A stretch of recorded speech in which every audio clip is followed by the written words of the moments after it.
Robert Saleh set the record straight yesterday on just why he returned to San Francisco. Plus, cue up the spinning John Lynch gif because there's a free agent on the market.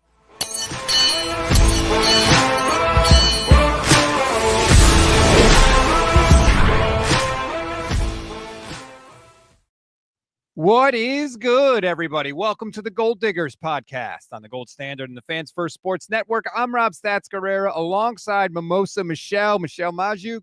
What's going on? Hey, I have my mimosa. It is a good Friday morning, and we're here. We got lots to talk about. It is a good Friday morning. Rookie mini camp is happening. We had coordinator press conferences. I am in a very, very good mood. I like it when stuff is happening. It just feels better. It makes our lives a lot easier. Yes, no question about that. On today's show, we're going to talk about what we learned from the press conferences with Robert Saleh and with Brant Boyer, the special teams coordinator, who, man, I got to tell you, that just became an event that I'm going to have to lock into every single week because he was full of good sound bites that we'll play for you here. Plus, Jadeveon Clowney is a free agent. We'll take a look at whether he fits for the 49ers. We have a lot going on the show. And what was the other topic that you texted me that I now can't remember? Well, the schedule's coming out next week, and I wanted to just talk about where we want some of these games because there's some opponents you want to see earlier than later, or some opponents you want to see later than earlier. So we could talk through that just a little bit. Before we get to anything, James wants to know, what is the champagne to OJ ratio? What is the correct champagne? Okay. I'll say this is too orange juicy. I put in more orange juice than normal. I didn't have very much champagne, so that was all that was left. But it's normally I do like the whole pour of champagne with like a little tiny orange juice, a little couple splashes. Right. Orange juice for color, basically. Yeah, a couple splashes. Okay, now that we've gotten that out of the way. All right, let's get to Robert Saleh. He spoke yesterday. There was a few things he said that I thought were interesting. The first one was, maybe the most obvious question. Did you ever consider becoming a different team's defensive coordinator? No, and I mean that. I have a tremendous amount of respect for this organization. Obviously, starting at the top with Jed, he's phenomenal. But Kyle, his family, John, Prague, they gave me so much. And during the first 2 years, if you think about those first 2 years as the coordinator in 17 and 18, it wasn't easy, and it could have been very easy for them to move on from me, and so I'm indebted to this organization, to those men for the rest of my life. They stuck with me, and we made it happen. We did what we needed to do, and the rest is history. But I'm excited about the opportunity to get a chance to do it again with them. All right, that is kind of a telling statement by Robert Saleh. I did not expect that kind of honesty, but basically he's like, hey, they could have canned me and they didn't. And really, when you think about it, that's changed the whole trajectory of his life and his career. I mean, absolutely. And it is, we didn't know if we were going to get a good answer out of that, right? And I felt like that was a really, really solid answer by him. I would have liked to hear more about, like, you were comfortable with coming back to join Kyle Shanahan. Like, I know you feel indebted to him and this organization, but how's your relationship with Shanahan? Did they get to that question? No, they did not get to that question, unfortunately.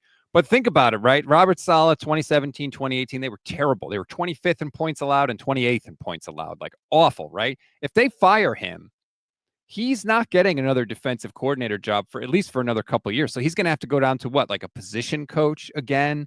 And who knows how long it's going to be before he even becomes a defensive coordinator, and forget head coach. That would have been years and years down the line, right? But instead, they stick with Robert Saleh. They draft Nick Bosa. They draft Dre Greenlaw. All of a sudden, this defense loads up, and then they were a top 10 in points. I think they were 8th in points allowed in 2019 and 2nd in yards allowed. And all of a sudden, Robert Saleh is a hot head coach candidate. Does that scare you, though, that it's like, well, yeah, you need both the coach and the players. And right now, they might have the coach. Do they have the players?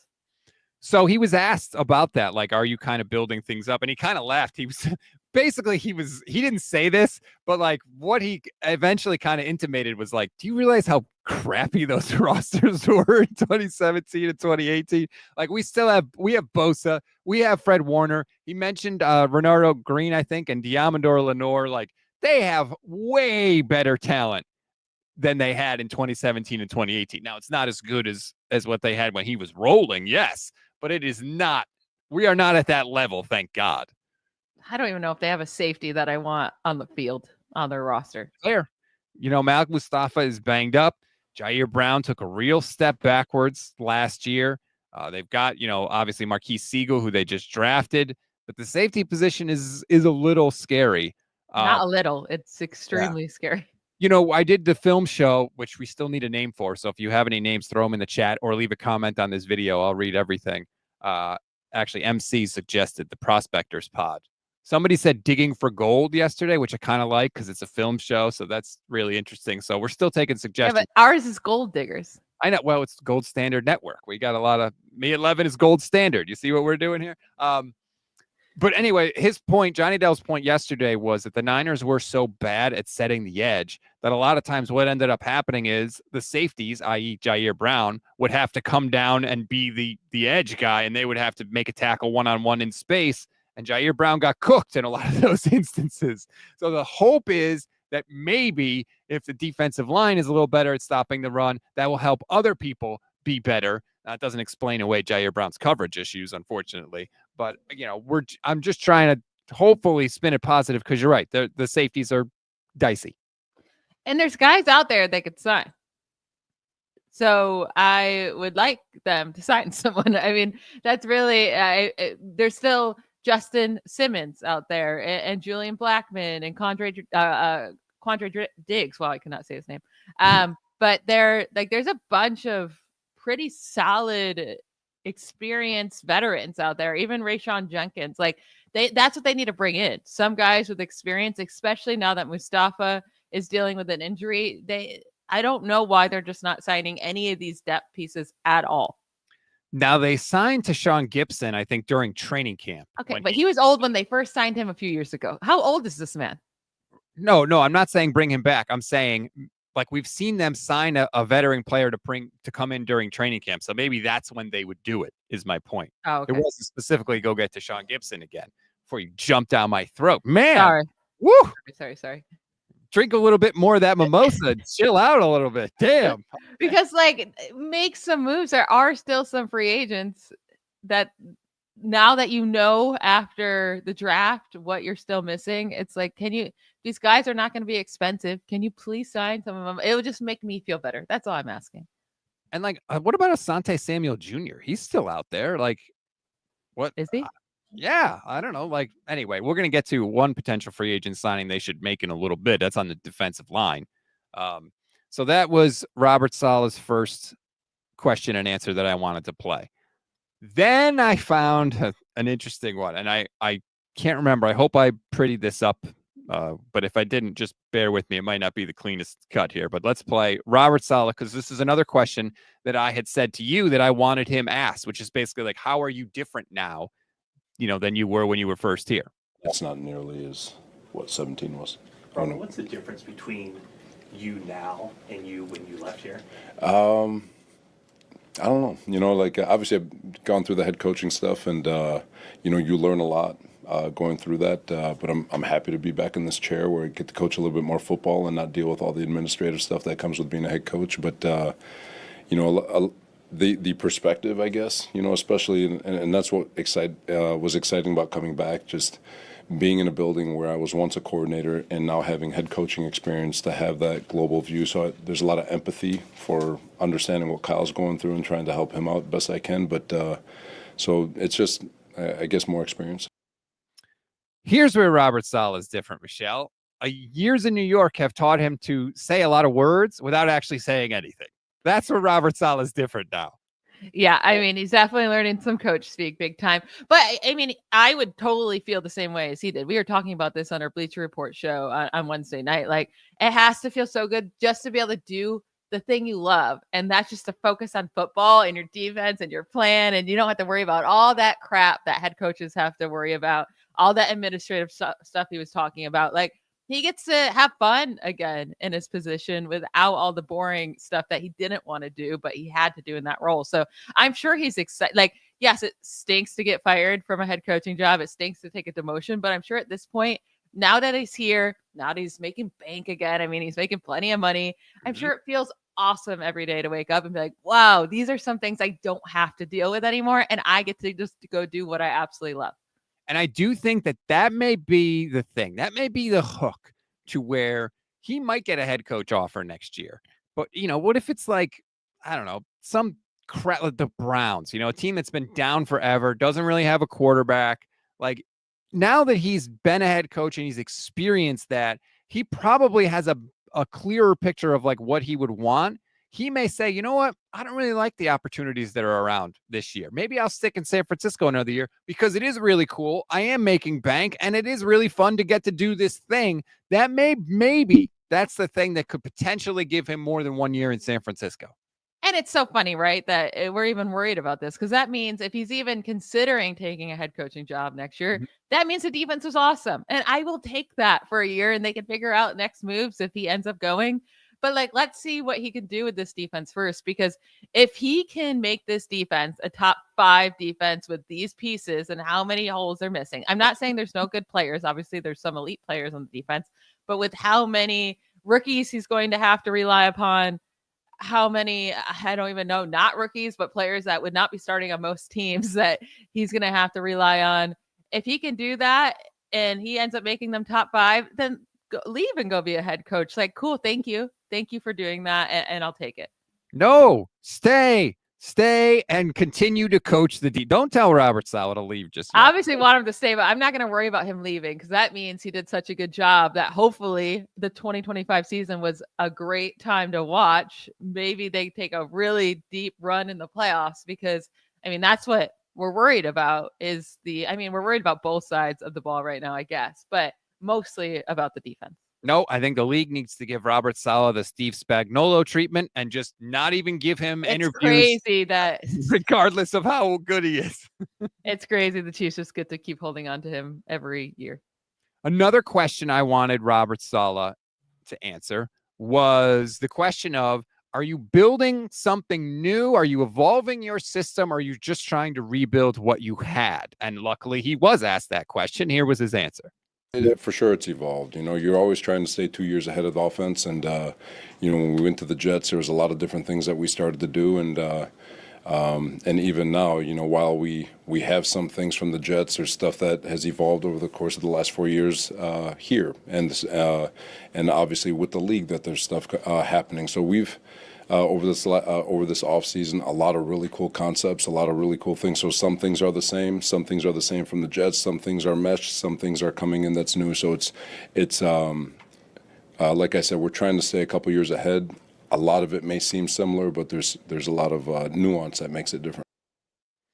Now, he obviously didn't want to reveal too much about the specific changes that they have made, but I thought that was a really interesting thought about we're trying to stay 2 years ahead of offenses. Something that I really haven't heard any defensive coordinator say or talk about, but that was kind of an interesting thing. It definitely is interesting. And I would have loved to get some insight on what he thought about the defense last year. Like, why did they struggle in certain areas? What do they need to fix? Because last year their red zone defense is so incredibly bad. So what have you done this offseason, or what is your scheme or system going to do differently? Because they allowed opponents to score a touchdown on nearly 70% of their red zone drives. It was 68.4%. That was the second highest rate in the league. They're the total yards per game they allowed wasn't that crazy. They allowed the 8th fewest total yards per game, but the 4th most points per game. And that's because they were so bad once they allowed an opponent in the red zone. That's the area they obviously need to work on their run defense. That was a disaster. But then the red zone defense, those are the top 2 worst things they need to fix. What is his plan to fix that? It's a good question. And you compound that with the fact that when the offense got in the red zone, they were bad at scoring touchdowns. Yes. It was like, okay, the other team is always scoring touchdowns. We're not scoring touchdowns. And by the way, in a lot of cases, we're missing the field goal too. So yeah, that's how you end up going 6-11 in a nutshell. He was asked to elaborate. I think that was literally the only follow-up question of the press conference was like, hey, what do you mean when you say stay ahead of offenses by 2 years? And he was basically like, I don't want to say too much, but basically they look at trends of offenses and things that they are doing and they try to, anticipate where where the puck is going, so to speak. But the fact that he didn't want to elaborate on it, I thought was interesting. Only follow-up question of the press conference. God, what are we doing here, people? They don't like to push it. They don't want to get in trouble. The best answers always come from follow-up questions. Always, always, always. But that would involve the press corps actually having to work together instead of just trying to ask their individual questions so they could type their individual article. And that's not really a thing that the 49ers do. Okay. Oh, and Benali says maybe he was trying to be kind to Nick Sorensen by not sort of elaborating on some of the defensive issues. He did say he thought the defense was playing okay until the last quarter of the season. I don't know if I agree with him on that, but I don't think they were playing great for most of the year, but maybe he was trying not to throw Sorensen under the bus. And that's fair. But also at the same time, like, would be nice to know his plans. But I guess also it's so hard, right? Because we want to hear these answers, but then also we don't want the coaches to give up too much either because everyone's listening, right? So it's like, yeah, we want to know them, but no one else listened. So it is hard. They do have to give their coach speak. And you're going to get coach speak for most of these things. And then when they do end up giving up too much information, right, then the media comes at them hard too, where it's like, ooh, look what this guy said. And it's all over everything. So it's like, it's a difficult spot for them to be in. Yeah, but then you got John Lynch going on with Chris Sims and, giving away their entire draft process. So, well, the entire draft process is like, oh, we didn't really need anyone. So we didn't try too hard. It's funny, like you say that, but that's pretty much what the 49ers have said. Like, it sounds like you're trying to like exaggerate their position. No, not really. No. Literally what he said. Yeah. Saleh was asked how much influence that he had over the draft picks. And he immediately laughed and deflected it and said, oh, the 49ers process is so collaborative. And, they spend so much more time on it than everybody else. I think what I've come to realize about the 49ers is their strategy when it comes to draft picks is they're just always going to say everything is collaborative so that if it doesn't work out, you can't blame any one person. Yeah, that's exactly what John Lynch wants. So clearly he's made this such a collaborative thing. Sorry, I just talked over your soundbite. Go ahead. Okay. Consensus. He wants consensus. Consensus. He wants it so he doesn't get in trouble because at this point, we all don't really know how much work John Lynch does. I'm sure he's a busy guy, but it does seem like he has a lot of help from Kyle Shanahan and from everybody. And he doesn't want any of the blame to come back on him. So he's like, well, you guys helped me make the decision. I kept asking you guys for help. You helped. You guys made the decision. So there's nothing that can ever fall on him. It's very smart. Just because you all come to a consensus on a guy doesn't mean that's a good pick, right? Like, oh, we all like Nick Martin. Great. But how does the rest of the league value Nick Martin? And I don't know if Nick Martin's good or not. He's the one player in the draft that I feel like people say the Niners overreach the most on by like multiple rounds. And so that's pretty much all of their picks, but yeah, it's okay to, you have consensus on a guy that's awesome. But you also need to understand how the rest of the league values it. And so then where you can get that guy, because yeah, it's great to get that guy in round 3 because you like him. But if you can get him in round 5 and get 2 other people in addition to him, that's even better, right? That's how you maximize the thing. So I think that's the part where the 49ers sometimes don't really understand how the draft is supposed to be handled. Yeah. They like get in love with certain prospects and they're like, just like, we need them. It doesn't matter. Just grab them. So they don't have a plan B, or it does seem like they have a plan B, which is crazy because they're like, well, this guy or this guy. And then it's like, they reached so much in this draft. Doesn't mean these guys can't be good, but typically that means it's not. I don't know. We'll see what this ends up being. Tanisha, YouTube channel member. Shout out to all our YouTube channel members. Thank you so much for the support. Tanisha says, coaches being interviewed, check. Rookie minicamp, check. I smell football coming around the corner. I'm so excited for the season. I will take anything I can get. Even that stupid little video of Brock Purdy throwing a pass to Christian McCaffrey got me all excited just to see players on the field. I want to get the bad taste of last year out of my mouth. It was awful last year. And we all feel like this team is capable of more. And we want to get that taste out of our mouth and give them an opportunity to prove it. We do have less than 3 months away before we get some preseason football. There you go. That's the kind of positivity that we need on the program. Thank you. And I mean, preseason football should be highly entertaining for the 49ers this year, right? I mean, in previous years, there haven't been a ton of early draft picks. Like, okay, even the guys on the field, they're not going to see a lot of playing time because this roster is stacked, right? But now, so many of these guys, these young guys, are going to have huge roles on this team. Mhm. And they're going to have to be playing in the preseason because the rookies are super inexperienced. So these games, I mean, are going to be very telling. Yes, there's going to be so much to watch. And you are like preseason junkie. Michelle loves preseason football more than any human I think I've ever known.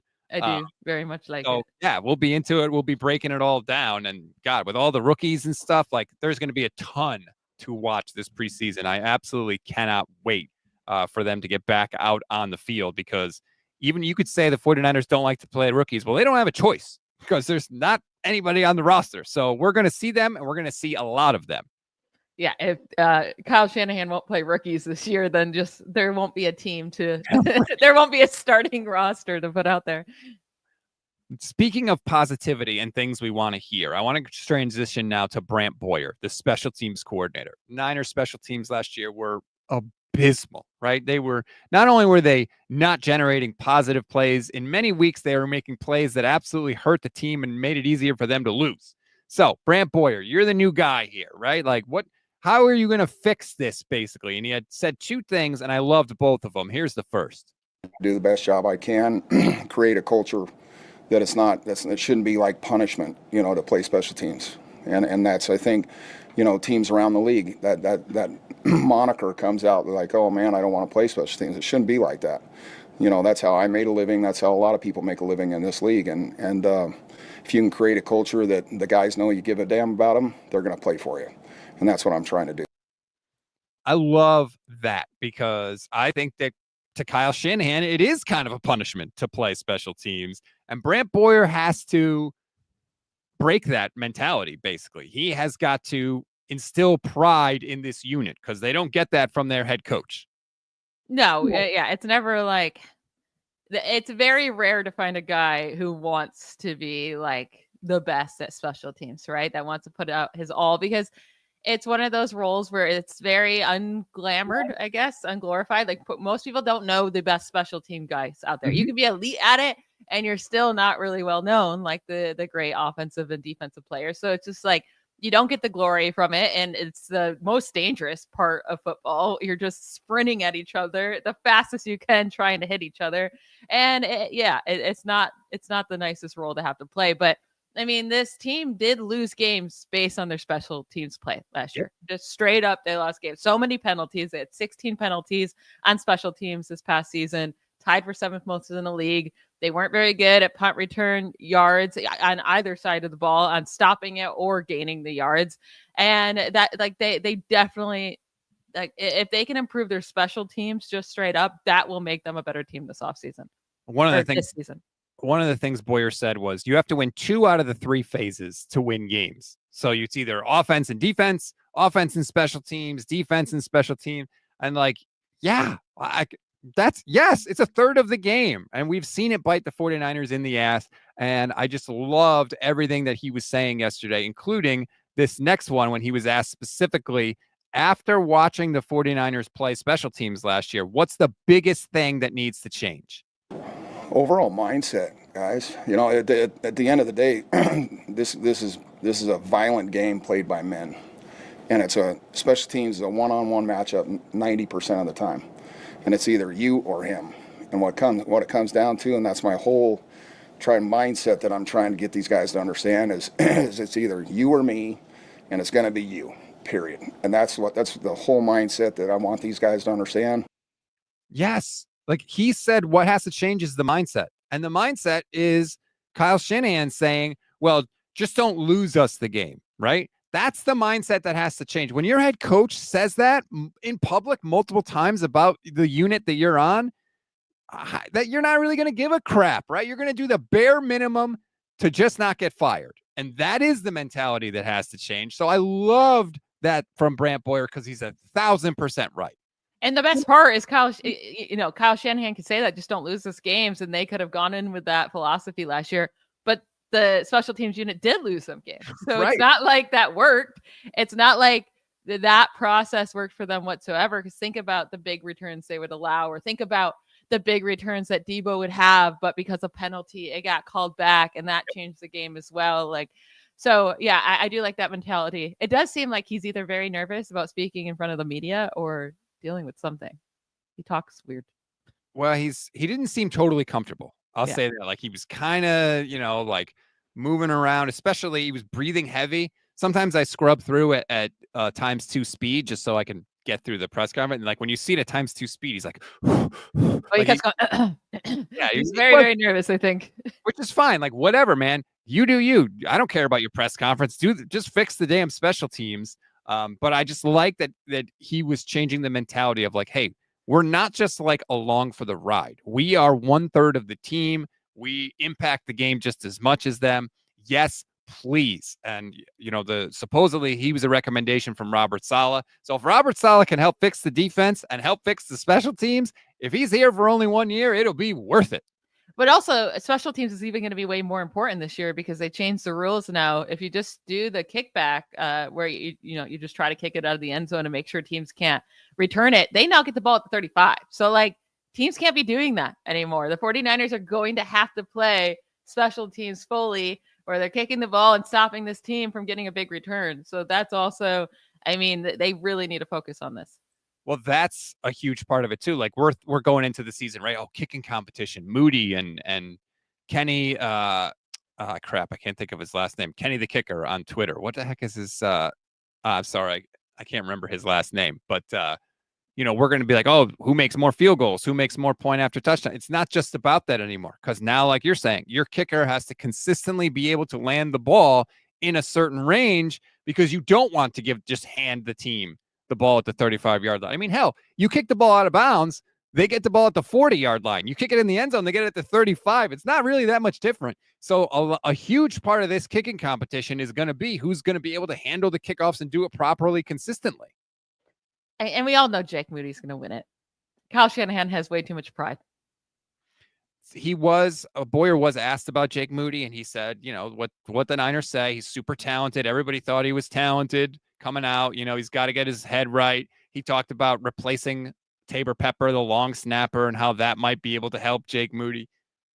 Look, Jake Moody just needs to get his head on straight and make his damn kicks. I mean, I don't care. It's not like Tabor Pepper's snaps were all over the place. I don't remember ever having a single bad snap ever in my life, to be honest with you. Don't blame the snapper, blame the kicker. And if Moody's going to be able to do it, then he's got to do it now because he's running out of chances.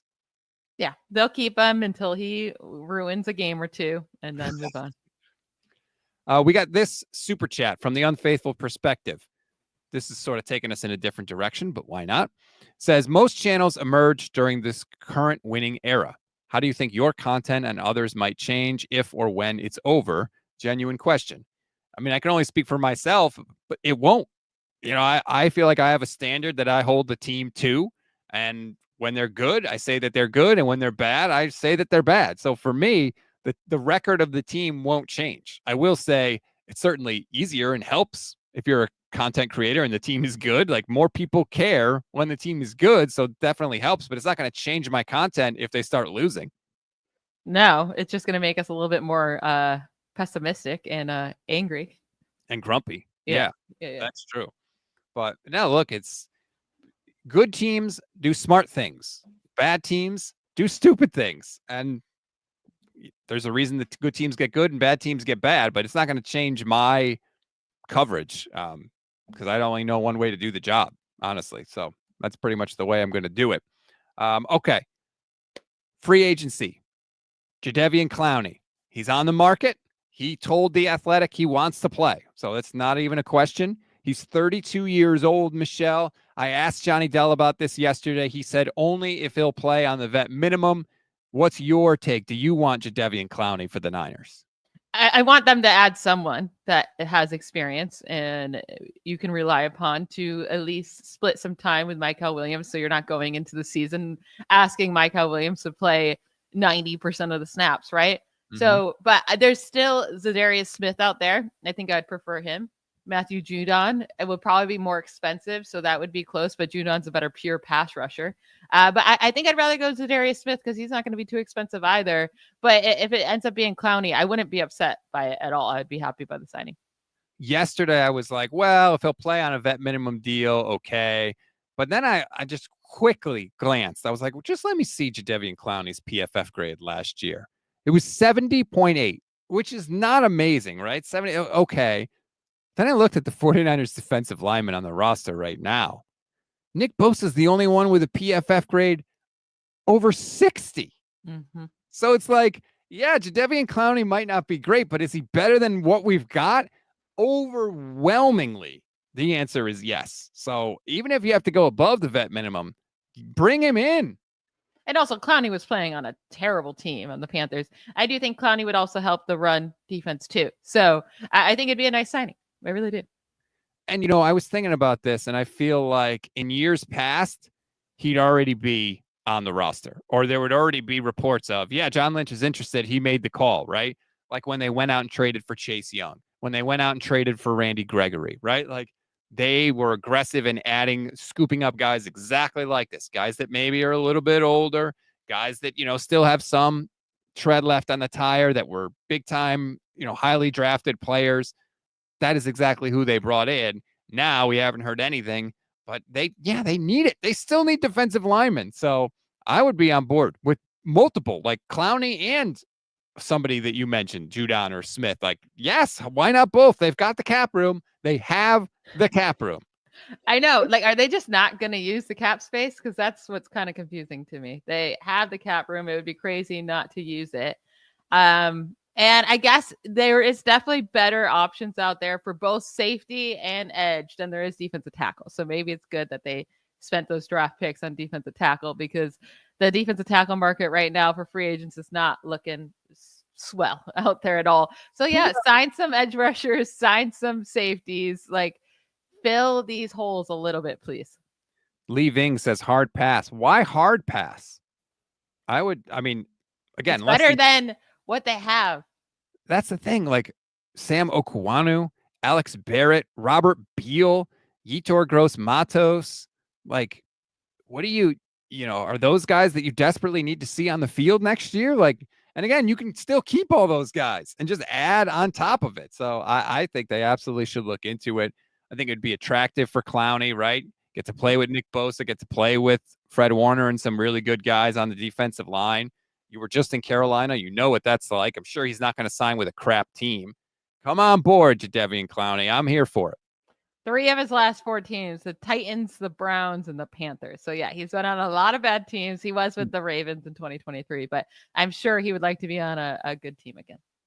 I have nightmares of him when he was on Seattle, just destroying Joe Staley. There was that one primetime game where he like single-handedly wrecked the game over and over again. Joe Staley was telling us about it. He basically said the same thing. He was like, I could not block him that night. Now I know Clowney's not the same guy, but still, I do like it's in there, right? And I can't help but thinking in the back of my mind, maybe there's one play, right?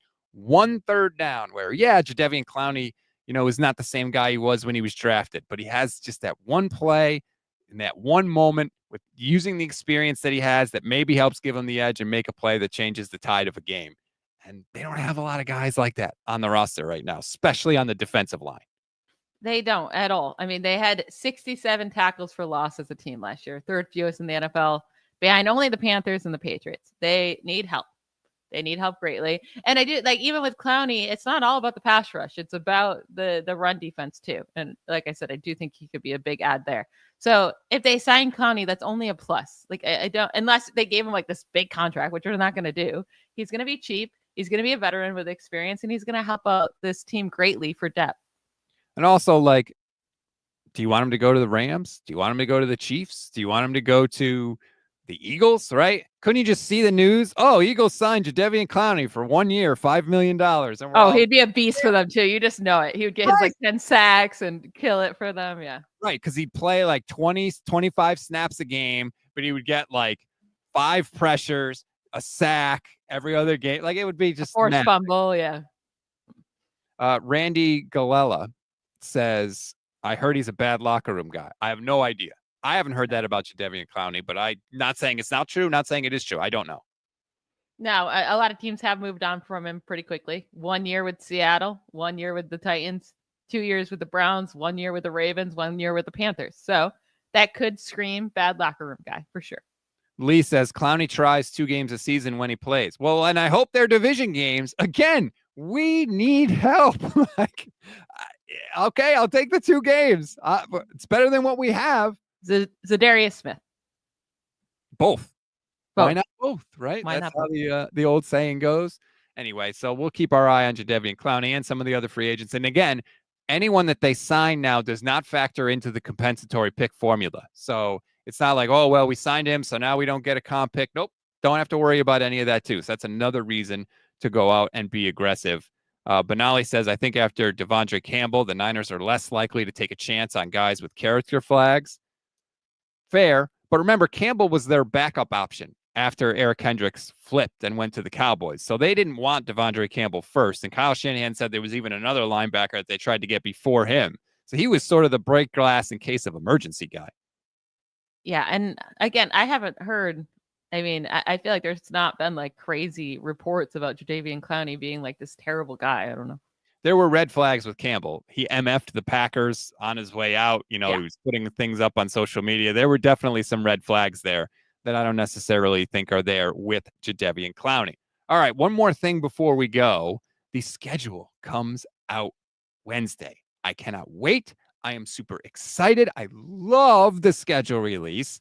I will be eagerly anticipating the 49ers schedule. Warren Sharp has put together his prognostications. By his calculations, the Niners have the easiest schedule in the league, Michelle, but I do think that is influenced by the order of the games and the travel and all of that.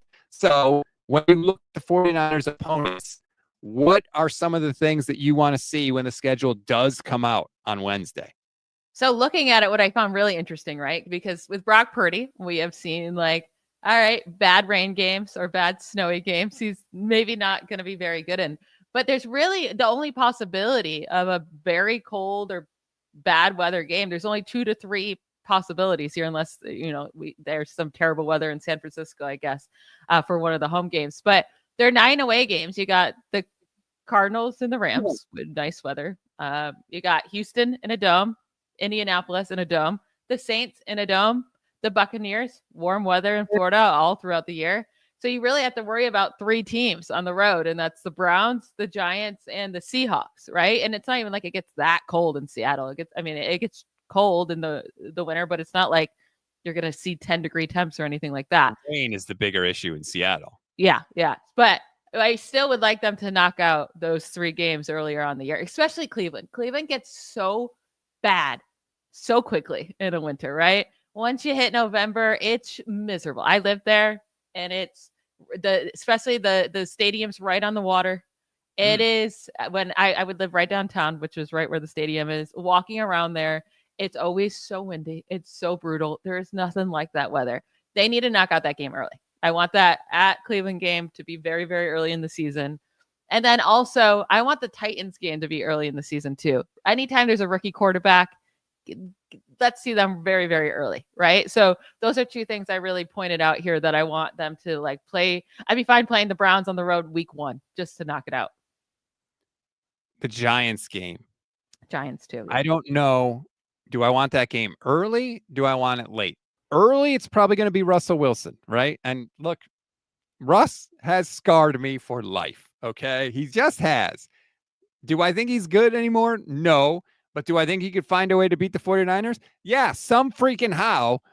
So I think I almost want the Giants game later in the year because the thing is, though, you don't want to face Jameis Winston either because he can put up 7 touchdowns in any given game. He could also throw 7 interceptions. You just never know what you're going to get from him. But I would much rather face Russell Wilson at this point of who he is than Jameis Winston, who is such a wild card. You just never know what you're going to get out of him. No, I want Jackson Dart. I think Jackson Dart will be starting at quarterback for so them. You get like the Giants in like week 17 or something, week 16, week 17. And they've got nothing to play for, and Jackson Dart is out there just YOLOing the ball everywhere. Yeah, maybe I think that I want that Giants game a little later in the season, but you're right about the away games with the weather. That's looking pretty positive for the Niners, and I hadn't considered that, so go you. Yeah, I mean, we're already talking about a really easy schedule in terms of just opponents and how good these teams are supposed to be. And yeah, there's always going to be travel with where they're located, but looking at these away games and the niceness of the areas of them in terms of weather, that's a huge plus. I mean, you look at the home games, right?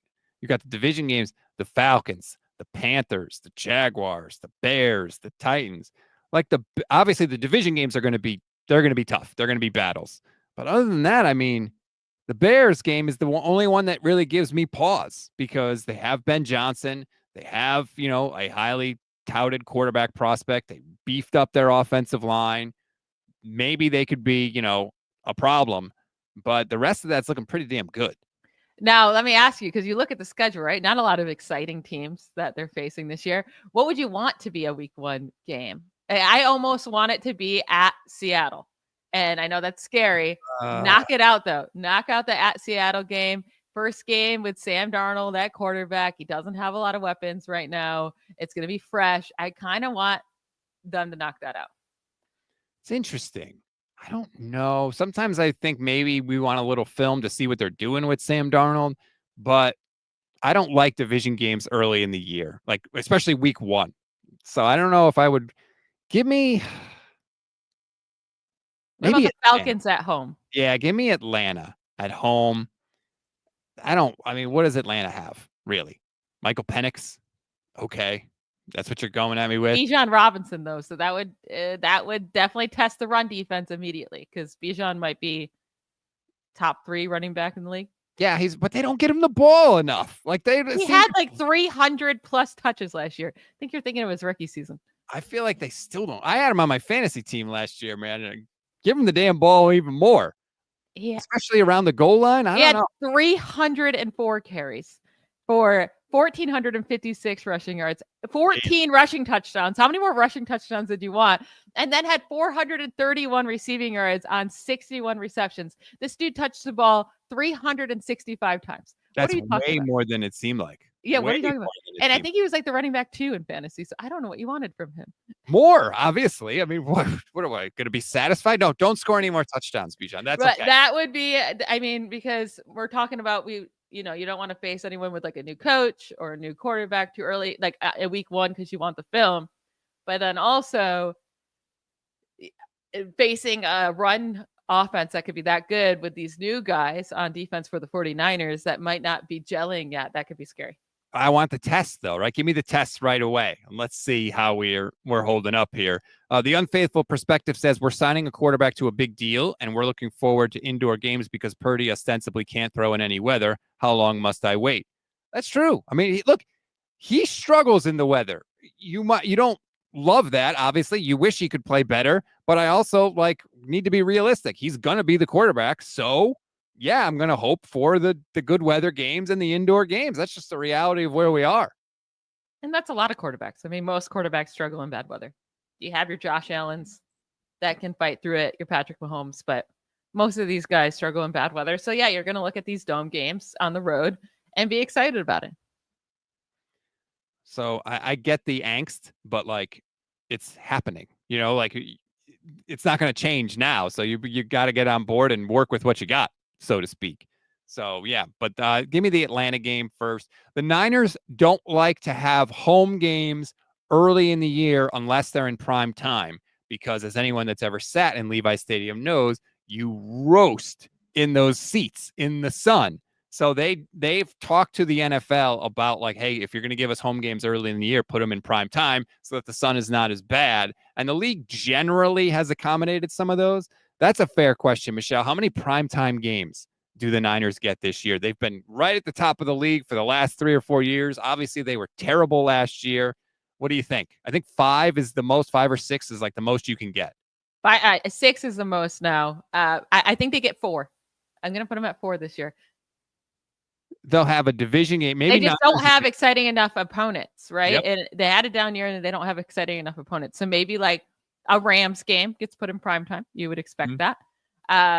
Maybe my gosh, it Buccaneers or Jaguars or Bears. I mean, those are the options, right? Yeah, maybe it's the division games. Maybe they do a Niners game or a Rams game and a Seahawks game. Yeah, Seahawks, 49ers, I feel like we'll always have a primetime game too. Maybe Houston, right? You've got the young quarterback. You got the D'Amico Ryans factor, the former defensive coordinator, and the guy that served under Robert Saleh as his linebacker coach too. And they were a playoff team last year. Ooh, that would be so great if they could play a primetime game in Houston. Because you want to go. Yeah. Well, I'll see what I can do. I'll put in a few calls for you. Yeah, okay. That'd be so great. But you're right. There's not a lot of juice. That there. could be a Thursday night game. Oh, that'd be so Could exciting. be. One of those. Everyone root for a Thursday night Texans 49ers game for me, please. One of the division games will be a Thursday game, I think. Oh, and by the way, two things I want to mention quick before we go, and they're both clothing related since we were talking about the coordinators. Did you notice the hat that Brant Boyer was wearing? It was similar to the Twitter avatar for the Niners Twitter with like the kind of weird alternate 49ers logo. I think that's a clue into the alternate jerseys that they're going to have this year. Let me see. Let me put up the video of here's Brant Boyer. I'll mute him so we don't have to hear him. But see the hat there with the red SF with it's just red and like that off-white color. I think that's what the Niners helmet is going to be. This is complete speculation by me, but I bet you the helmet and the jerseys are going to look similar to that hat he has on. If you're watching the stream right now, I very much don't like that hat. It almost looks like a duck's mouth. What's wrong with this? You don't like the bend in the brim? I don't like the white with the red. It just looks like the red is so. I don't know. Yeah, I don't like it. I think it's pretty good. And this is me. Like, I know you're gonna tell me that I'm full conspiracy theory guy here, and maybe I am. I'm not gonna lie, but I've noticed this with Robert Saleh. Have you noticed that he's not wearing any 49ers gear? No logo. There have been 2 times this year where Robert Saleh was going to be, like in publicly photographed and videoed. And both times since coming back to the 49ers, no 49ers gear. I think he likes to dress in a way that makes him look good. He's a good-looking man. I think that's where he's worried about. I don't think he's worried about wearing 49ers gear. And that's a nice tight little shirt on him. He's a handsome man, and I'm not even into men, but he's handsome. Yeah, but what? He's not going to be handsome if there's a 49ers logo on his Maybe I could see him just being real into his appearance, and I think that's what's happening here. I'm sure he could get some tightly fit 49ers gear. He wore it the first time he was here. And like, again, it's not like it's hard to get, right? They have whole rooms of it at the facility. They can get whatever he wants. It just seems like it would be harder not to wear 49ers gear than to wear it. And he hasn't had any on. That seems odd to me. But it's almost like, if you find a stray animal and they're like, don't name it, right? Because if you name it, then you get attached to it. It's like he doesn't want to get attached to the 49ers. So he's not going to wear any of the logos. That just hit home to me hard because we got a stray animal that's so naughty that's sitting right next to me, and we named it and kept it. I know. I figured that was custom tailored to you because I knew that would get you in your feels. But all right, I know I'm probably going conspiracy theorist on that one, but it just seemed really weird to me. Brant Boyer was like decked out and he had a 49ers vest, he had a 49ers shirt underneath, he had the hat. Robert Saleh, nope, just all black, like he's going to a funeral. I like it. I like the look. And apparently you're a fan of Robert Saleh. Did not know that. All right. That's going to do it for this edition of the show. Thank you, everybody, for all your comments. Thank you for all your super chats. Shout out again to all our YouTube channel members. We appreciate the support. If you want to become one, it's less than $3 a month. It's a tremendous way to support the channel. You get custom emojis, membership badges, priority comment response, all that good, fun stuff.